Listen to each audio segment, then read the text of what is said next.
Hello and welcome to my presentation about GraphQL outside the happy path. While there are a lot of tutorials and blog posts out there that cover the topic around how to bring your first GraphQL service to life and how to serve your first requests, there are definitely less about the topic of errors and error handling within your GraphQL implementation. So today we want to cover exactly this topic, and I want to show up a way on how we can consistently deal with different errors that occur within your GraphQL request flow.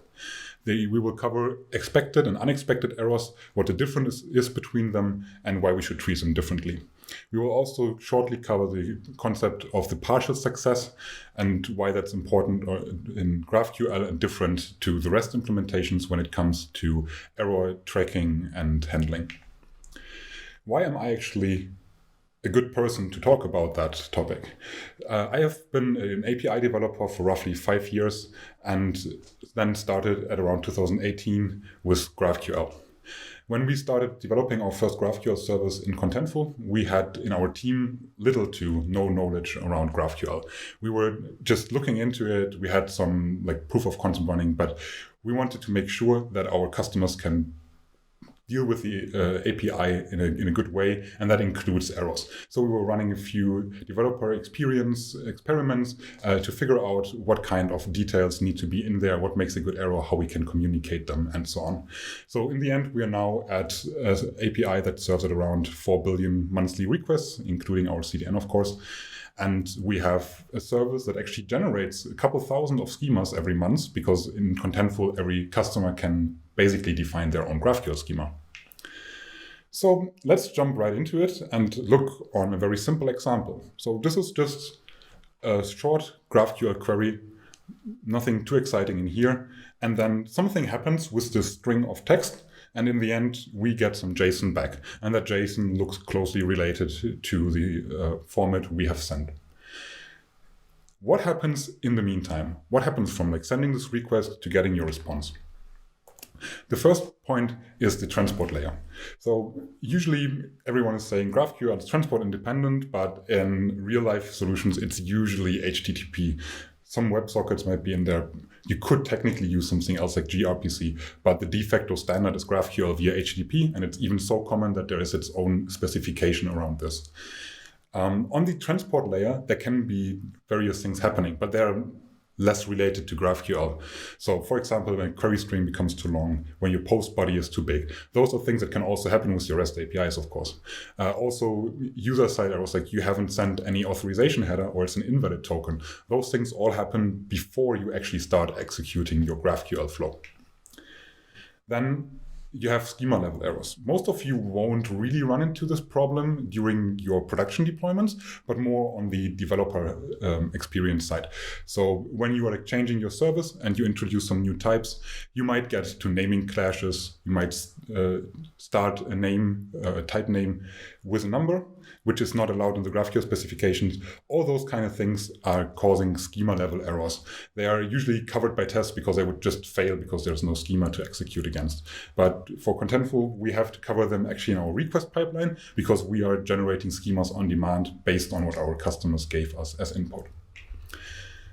Once we have a schema and we have everything from the HTTP request, we can actually start parsing our document that we have sent over the wire. The document is the representation of the text, the GraphQL query text we have sent to the server, and it will be tokenized and made into syntactic, meaningful things. So GraphQL as a language specifies a bunch of tokens that can be used in the language and which should occur after each other.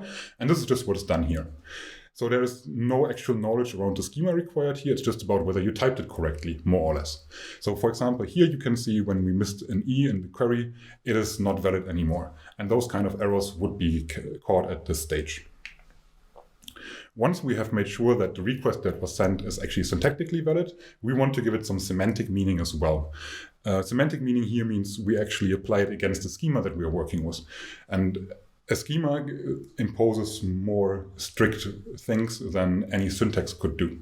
So for example, when you are using a fragment on the wrong type, that is totally fine for the document parsing because it's a fragment, it is syntactically spelled correctly and it makes sense from its structure. But once you have a schema, you actually know about the types of the data inside.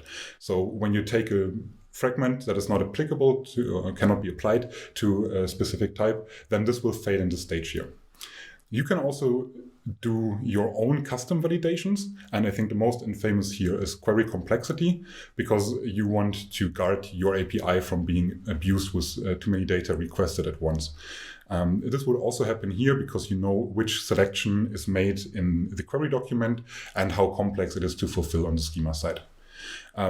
There is a set of default validations in there, and I wouldn't recommend you to turn them off, but technically it's possible that you just operate it with your own set of validations.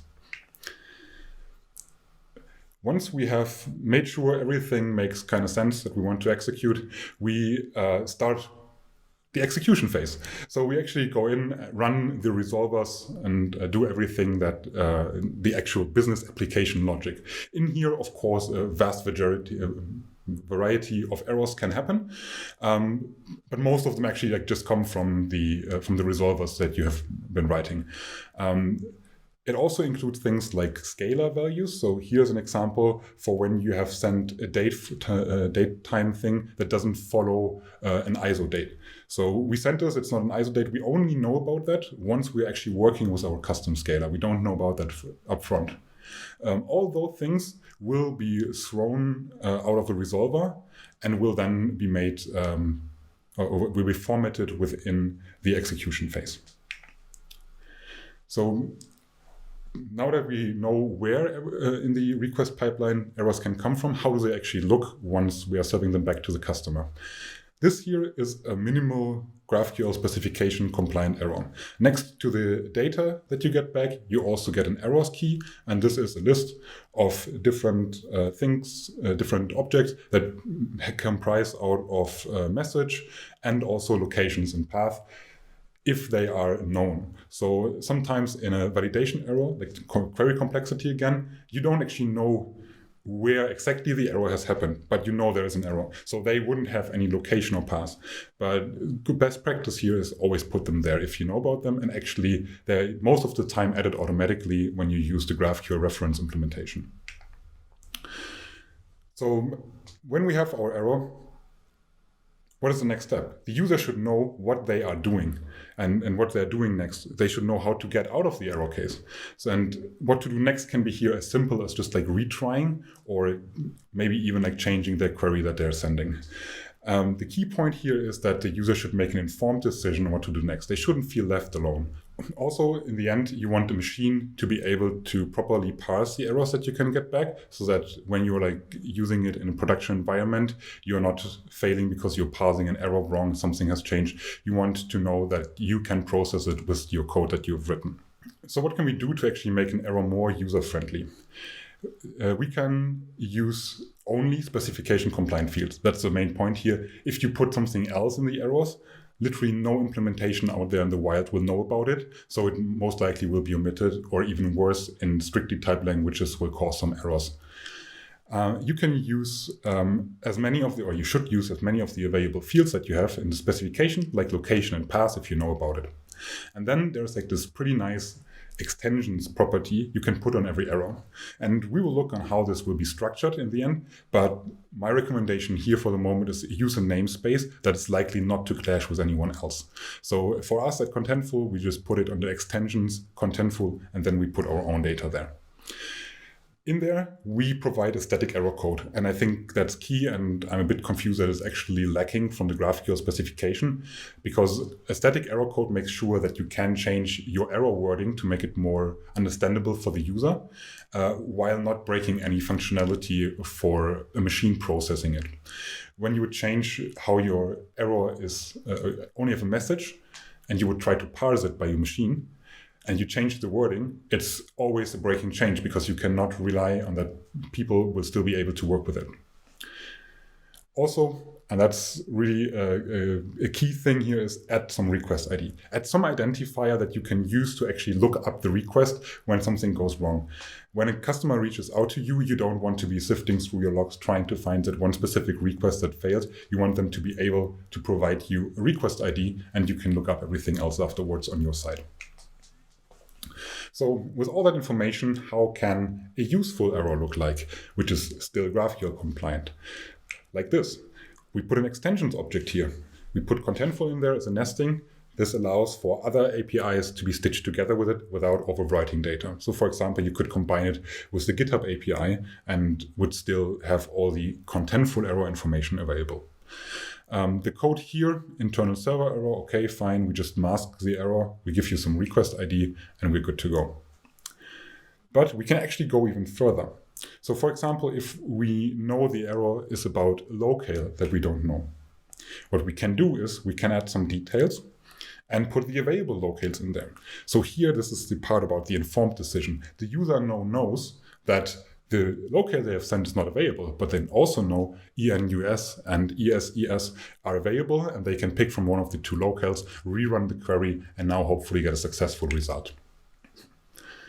So now that we know how an error will look like to the customer, let's look at it, how it looks for us when we're dealing with it on the server side.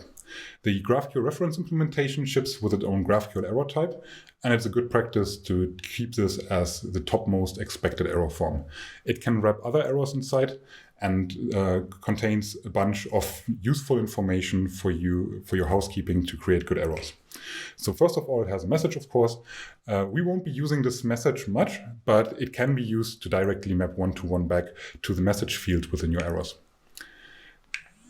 There is the notes and source section, which is used for pretty printing stuff during your development lifecycle, and it can show you exactly where in your query something has gone wrong. It also contains positions and paths. They are used for you to map back into the errors, location, and path properties. And keeping them around is pretty cool for us because we don't need to do it manually. GraphQL will know at which point in which resolver an error is thrown and will populate those fields for you. And it actually has an original error. So it wraps the error you have thrown for you to look at later on. So you could look on the original error property and make some custom business decisions based on what kind of error has been thrown. And last but not least, there's also an extensions freeform object. And I will show you how we can actually not use this thing for a better developer experience, because as you can see, this here is a freeform object without any typing information. And we want to make sure to provide all the necessary details for a single error that occurs. All right, so let's have a look on our own error. Our own error is a single type we use to abstract away all known problems that we have on our business side. So you can see here that the Graph API error actually just extends an error, but it takes this problem.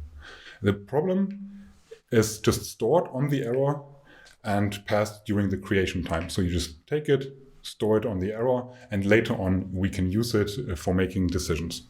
So what is a problem? A problem is just like one single known error or mistake that can happen in your GraphQL API.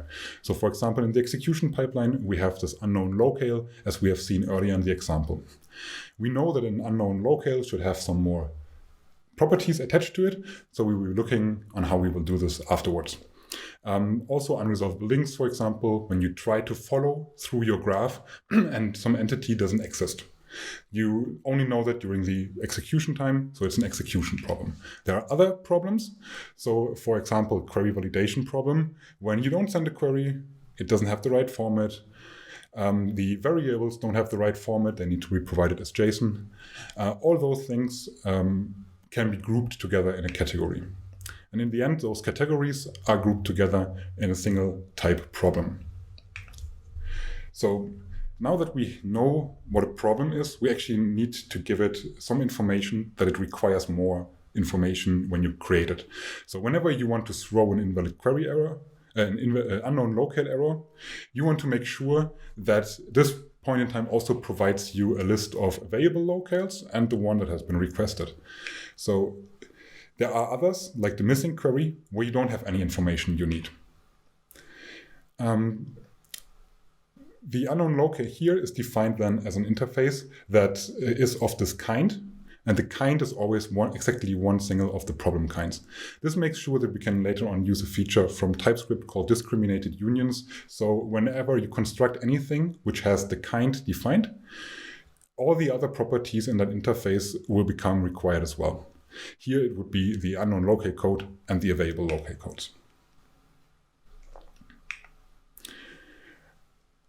Also, when you have an unresolved link, you might want to show your customers where is it happening, where was it pointing to, what kind of type the reference was pointing to, so that you can make an informed decision and check your right entry to figure out why the reference broke. Yeah. So as I said, there can be errors that don't require any more information to it. So here we have the missing query, and there is nothing we could add to it. So we can just create those things by providing plain object, putting this kind property there, and now we know it's a missing query problem we are dealing with. But it also works when you throw a new error and say problem kind unknown locale. If you are using TypeScript, you will be hinted now that you also need to provide 2 more properties so that you can actually create this error. So now that we have all data laying around in our error, we want to make sure that we format them properly so that they are compliant with the GraphQL specification. So what we can do is we first look on our Graph API error, and if it is one, we can react differently than if it's not one of our known errors. If it's not one of our own errors, we should hand out a very generic error, like internal server error. We don't have any more details to it. But this way we make sure that no information is leaking from our service. We will be always dealing with this generic error. But in the good case of us running into one of our known business cases, we can take the problem and inject that into formatting functions that create for us the message and also the extension for our problem. So when we are looking on the error message, it is as simple as looking on the problem kind. And the problem kind will then define how our message looks like. This message can also take arguments inside. And you know that because TypeScript knows from the discriminated union that if you are in a problem kind of an unknown locale, there will be more properties available to it. So you even get auto-completion and type safety in here. When we are formatting our problems to more details that we want to provide, we can do the same thing, and we can look in all the cases that don't have any other information associated with it and can simply return our static error code and our request ID, the 2 things I mentioned that are key to having a good error accessibility. But there are also other things that have details on them, and we can just inject them here on a details property. If you want to, you could also remap here between field names or so if you need to, and it's basically free for you on what you return here, as long as it complies with an expected shape. Then, once we have our own error formatting applied, we sadly lost the ability to just rely on the GraphQL error to have our location and our path property associated with us. But we can just look on the GraphQL error and take the property from there. Boom, we are done. And now we have all the little good details that we need. Now that we've made sure that all of our errors are usable and readable by the end customer, we want to make sure that we also capture the necessary details for us to make sense out of the errors. So there is a very simple solution to that, but it bears a few problems. We could just log or track every error we run across. As intriguing as it sounds, it is problematic because you are not very specific about what you're doing. There is all different bunch of expected problems that we have just defined earlier, and we know they can happen. So we don't want to react to them the same way as if we would when a database connection abruptly closed. So it doesn't make sense to all shovel them just into our log pipeline. First of all, that's just a huge amount of data to process. There's like multiple errors that could happen in a single request, all the things you're expecting, and even customers that are sending invalid data, and you can do nothing about it. So why keep it in your Sentry or some other service? So the better solution to this is that we react differently when we know the problem. And as we have just introduced our own error type, it is actually as simple as checking whether we are dealing with one of our errors right now. If we do so, we can just send it to some stats D and we count, okay, this error or problem has occurred now. But if it isn't, then we probably want to capture a real exception. We want to make sure it shows up in our error tooling. So as cool as all of this sounds, of course, there are some limitations to the approach as well, or some pitfalls that we have run across. The most pressing one for me was that custom scalar types are usually not following your error type because they don't know about it. So there are throwing things like a type error. But a type error could also be you mistyped something in your application code. So how do you differentiate between them?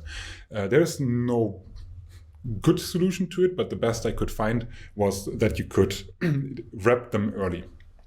You just introduce your own custom scalar type that uses the other custom scalar serialize and parsing methods, but catches the error early and just wraps it in your own expected error type.